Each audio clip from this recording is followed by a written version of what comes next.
अगर आपके थाइज में नमनेस होती है, स्पेशली जब आप पाँव के बल बैठते हैं या वॉशरूम में बैठते हैं, आपकी ये एरियाज जो है ये सुन्न हो जाती हैं, तो उसके लिए ये एक्सरसाइजेस करें तो ये इस प्रॉब्लम से आप छुटकारा हासिल कर सकते हैं।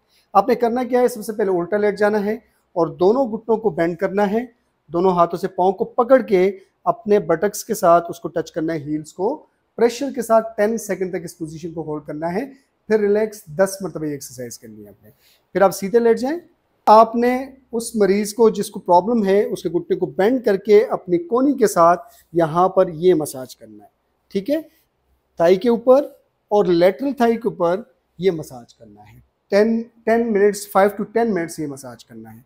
उसके बाद आप उस पाँव को इस तरफ साइड पे लेट जाएं, ऐसे मरीज को साइड पे लेटा दें और यहाँ से आपने इसको प्रेशर देना है, यहाँ से प्रेशर देना है और यहाँ से इसको होल्ड करना है 10 सेकंड तक। एक हाथ यहाँ पे रखना है और दूसरा हाथ नी के ऊपर रखना है और यहाँ से प्रेशर देना है, 10 सेकंड तक होल्ड करना है।